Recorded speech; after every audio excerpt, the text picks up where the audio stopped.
Hey yo, what's up with y'all? How y'all doing? In today's video, we're gonna break down pro players fights. This is a part 2 to my already posted part 1. Basically, if you feel like you hit a skill gap or you feel like you can't improve anymore, this video should help out a lot. Not only will I go over common mistakes, I will also break down how the pro players hand off fights. And that should open your mind to a whole broader selection. And not only will you learn about what you're doing wrong, you will also learn about what you should be doing instead. Also, I want to say shout out to y'all, everyone that wanted to see a part 2. Shout out to every single one of y'all. This video is because of y'all. Like I said, I have turned this into a series. I'm going to try to drop 2 or 3 of these videos a week, following up with 2 or 3 shorts. That way you can have a brief explanation of what's going on. I will try to drop at least 2 of these videos a week, and not only will this video help you improve, but it will make you a better player overall. And not just with skill, with knowledge too. If you keep watching, you'll go from playing like this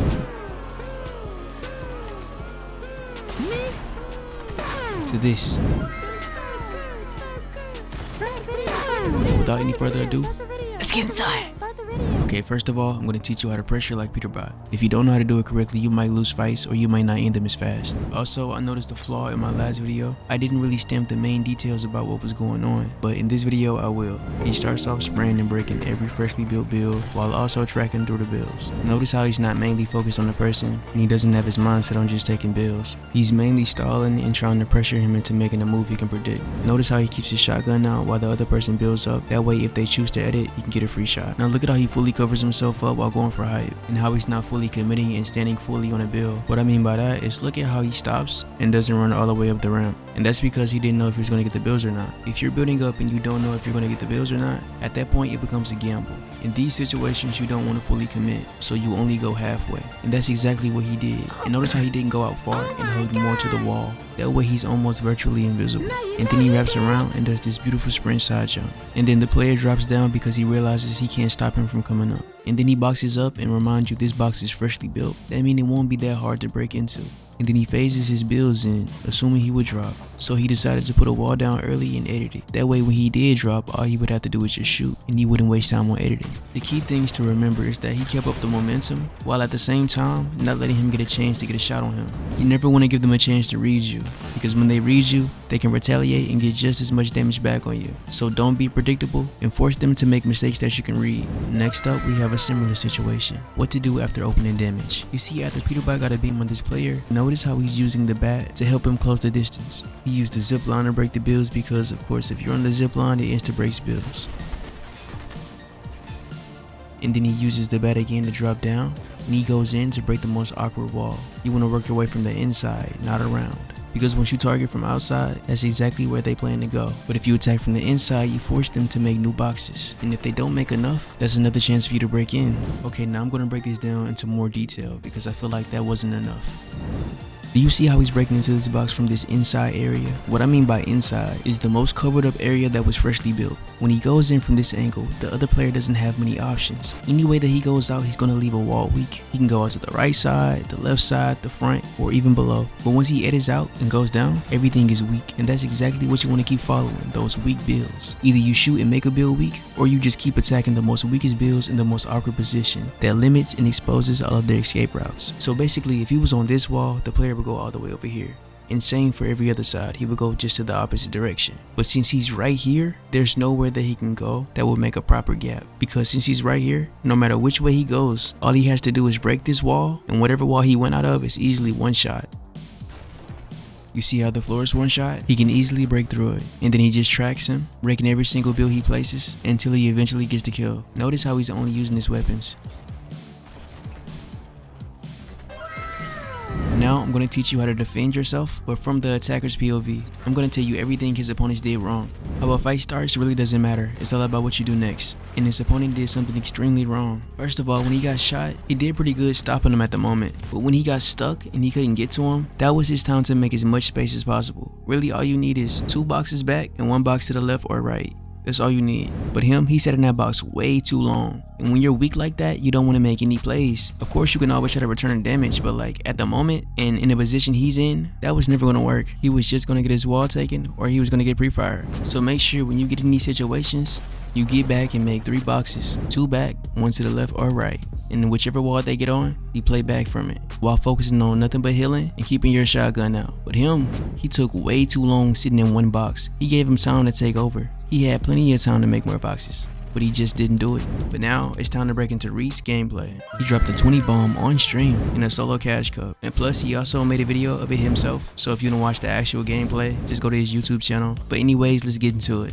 First he starts off by looting the train. It's pretty easy. All you have to do is just break a turn, then you get TNT, and then you can use that TNT to actually break the train. And then you get full shield and a guaranteed mythic shotgun, and that's exactly why everyone goes here.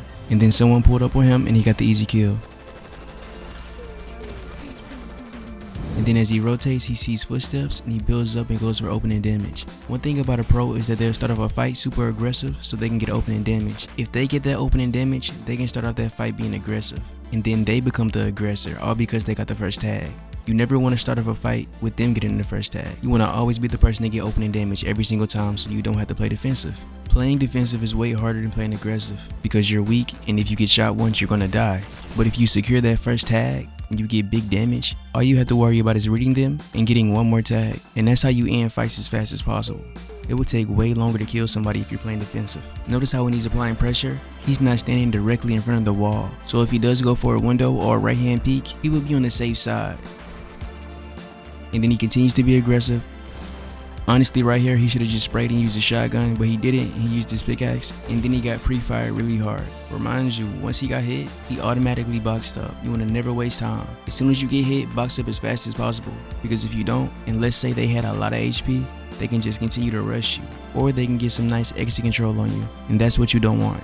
Notice how he places the center wall. That way, if he breaks in, he couldn't get the center piece. And that's what most pro players go for. After he heals up, notice how he reloads all of his weapons. You want to always be reloading and waiting on your stamina. You want to make sure you always have some type of sprint when you're fighting. If you don't, stall and wait until it reloads. And really the main thing is with this player, he kind of lacked mechanics and he was nervous. You want to never try to go for a play on a wall when the player is not on the wall. Number one, you're wasting time and you're leaving yourself vulnerable. Once again, like earlier with Peterbots, notice how he's not fully committing. He's not all the way on his ramp. That's why he can get off. And that's how he doesn't get cone right here. Not all the way near this wall. That's why he can easily back off. But when he gets the wall weak enough, he gets close to it. And then they just start fighting over the weak wall. But his plan initially was to always get at least one wall so he can play off of it. But to be honest, this fight could have went a lot better. He started off not knowing where he was, and that caused him to automatically start playing defensive. And then after that, he was nervous the whole time and he didn't know exactly where Reet was. So he made a lot of stupid edits and he couldn't really make a play. And that's how Reet starts off his fight, and that's exactly how you should start doing it too. Wait a second. If you're serious about getting better and you've been playing this game for a long time, I suggest you to consider buying DestinysJesus Fighting Masterclasses. He has a bunch of classes about how to fight from a lot of pro players. Honestly, I've learned a couple of things, but everything I've ever included into my videos all came from me. I would never give away somebody's paid information. Everything I explain is free game, and it's also common sense. But I've been doing this for a long time, and all I do is study fights. So me making these type of videos is easy. It's my hobby. Hopefully one day I'll get my own masterclass. But if you're serious, I mean really serious about getting better, they cover things like comp, FNCS fights, solo cash cups, rotations, anything you would need to know, they got it. Now let's get back into Reet's gameplay. Alright, when you rotate through areas like this where there's a bunch of hiding spots and trees, you want to always be fast, because if you move slow enough, anyone can line up a shot. Like right here, he doesn't even know there's someone right next to him. But let's say he stayed on that floor for a long time, right? All the cat women would have to do was just come around the corner and one pump him. But since he rushed down, anyone there really doesn't have enough time to react. And as you can see, everyone's hiding. Basically, he knows this opens, so he's just trying to rush in and hurry up and get as many kills as possible. So most players are bad. He takes damage and then he boxes up because he doesn't know where he is, but he knows he's above. So his goal is to box up somewhere he knows he isn't. He knows he's going to keep being aggressive because he got the damage on him. So he waits for him to drop, does an insta edit, and gets the kill. And this was so easy because when this player dropped, he just dropped down. He didn't build a cone, he didn't build anything. It was just him. So he could put a ramp down, he could put a cone, he could make any play he wanted to. He could even mongrel him if he wanted to. That was bad on the other player's end. He dropped down without preparing. After every fight, you want to always cover up. Notice how he puts a ramp down after the fight ended. He doesn't know there's people around, but he's assuming there's people around. And him doing that saved his life. You want to always assume, especially if there's like a shady area or there's potential for someone to hide. Just build and cover it up anyway. And that's exactly what he did when he was leaving. And of course the catwoman ran. Then he got into a trash can and camped it for like 10 minutes. And he waited, and I'm just going to show the ending when he killed him. Then of course after all of that, he has to late rotate, so he's in storm. He's using gold rush to make him go faster, and then he runs into a fight. and he's able to third party. Notice one thing about him, he likes to close the distance before he goes for tags. Of course, opening damage matters, but if you get opening damage on somebody that's like really far away, by the time you get to them, they would have been made a bunch of boxes. But if you're already near them, they won't have enough time to do anything. That's why he stopped himself from spraying, because he realized he was too far to actually apply pressure. He decides to get closer instead, because every box he makes is going to be brand new. And of course he has a mythic pump, so all he has to do is replace a weak wall, phase builds in, and go for a headshot. That's why it's good to practice phasing builds in. Also notice how he swings to the left to hide behind a wall before he finishes the ramp edit. He does this all the time. He didn't do it that well this time, but those were his intentions. And then the second person that was fighting shows up. He hears him and covers the whole area up, and then he notices he's not building as much. So in order for him to end his fight fast, he's just running down and claiming every build possible. It's easy to piece people like this. I like to call this walking down or spacing out. Basically, he's just building all over the place, trying to claim every single build in the whole entire area, even if he's there or not. And then not so long after, he ends up taking damage and automatically he goes for heals. His opponent could have honestly killed him, but he took so long and he doesn't know how to apply pressure properly. But I'm assuming he didn't have any mats because he wasted them all in the first fight with the first player that he killed. That's why you always want to go for refreshes. If you don't get refreshes from killing a person or you don't end up killing a person, you have to farm after every fight, because if not, you won't have any mats and you won't be able to fight properly. Before we go any further, use code Frizzy in the Fortnite item shop before purchasing any cosmetic items. Shout out to everyone that uses my code. I love all y'all. Thank y'all, and let's get back into the gameplay. And now I'm going to teach you how to deal with third parties. As you can see, he's in a fight, but as soon as he gets shot, he's not even worried about the other player no more. He's worried about making a box to cover up from third party. And look at the box he made. Did you notice something? That's the same 3-box method.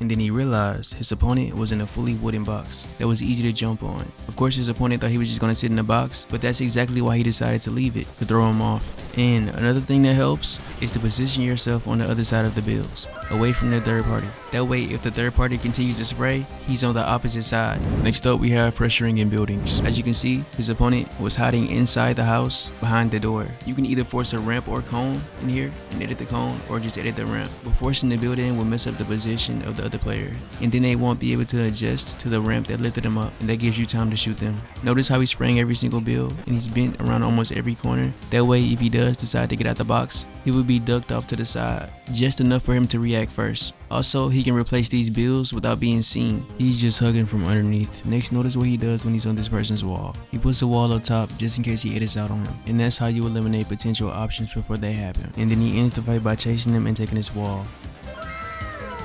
Next, we're going to talk about forcing mistakes. Reet and this other player were going back and forth, trading damage, and when he backed off the hill, he made a big mistake by not building a full box. And of course, he didn't build a center wall, and look what happened. This is what happens when you fail to make a box properly, especially if you don't put the wall in between. Notice how he's not trying to fight inside the box, and he's only focused on getting out. That's because that's a bad angle for him. Remind you, they're both weak, and he wasn't expecting Reet to be so aggressive right after he got cracked.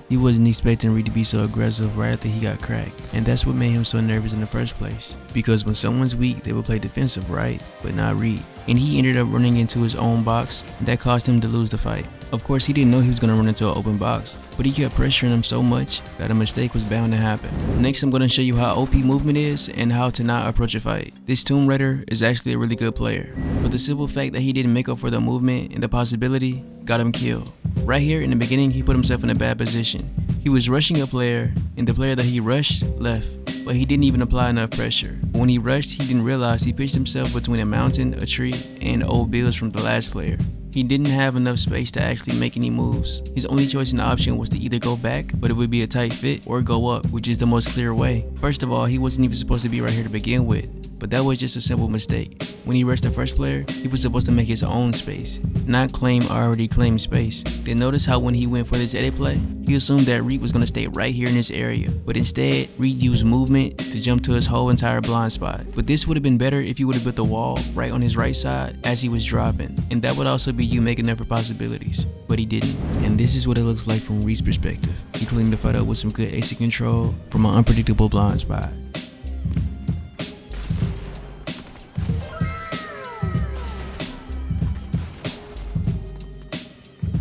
Don't ever put yourself in a bad position like this, and don't ever assume somebody's gonna stand still for you. Next, I'm gonna talk about some cool little tricks that he does in this next fight. Notice how he sees an option to put a ramp and he does it automatically, and then he puts another one just in case he breaks that wall. That's how you control the direction of a player. Next, notice how he phases a cone through the wall just to temporarily box him. Notice how he stops him in his tracks, and then he goes up to the side to avoid making a predictable edit, but he got out and he had to chase him anyway. And notice how he coned him from this angle. You can cone somebody from this far back, as long as you look at the right angle. Then when he goes for the edit, he does it the opposite way, and then he resets. That way he can return a shot. In this next fight, this Juice WRLD skin tried to make an edit really far away from him. He had bills in his box, but the whole entire time, he saw that he was trying to back up, so he was trying to claim the bills as he was trying to back up. And of course you can claim bills from far away, that's why he's spraying it from a distance. And you can place walls far as long as you have your map out, and that's exactly what he did in this situation. Quick spray out from a distance, a wall place, and an edit, and then it was an easy elimination. Notice how he did this while hugging the left side. He knew not to expose himself too much because he would just be taking damage the whole entire time he was taking the wall. Now I'm going to talk about who to rush. Of course, if you have a lot of players around you, you might not know who to rush. But I guarantee you, if you rush the good players way earlier and leave the bad players alone, end games would be way better. And that's exactly why he leaves this other player alone. He wants to take out the threats first. So he chased him down and got the kill. He didn't give him no time to breathe at all. I'm gonna let y'all watch it in real speed. Forced him to box up, and when he boxed up, he made a mistake. He didn't put the middle wall. Then Reet claimed the center wall and finished the fight. And then after that, he got the easy kill. But now I'm gonna let you guys watch the rest of the gameplay on your own.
And that's the end of the video. I appreciate any and every one of y'all that made it to the end of the video. Shout out to y'all. Like and subscribe if you want to. It's completely up to you. But thank you for watching the video all the way through. Have a good night. Have a good day. If it's morning for you, have a good night if it's nighttime for you. And make sure to have a good day. And I hope you guys enjoyed. There will be more content like this on the way. Anyways, like I said, this is the end of the video. So peace out and bye.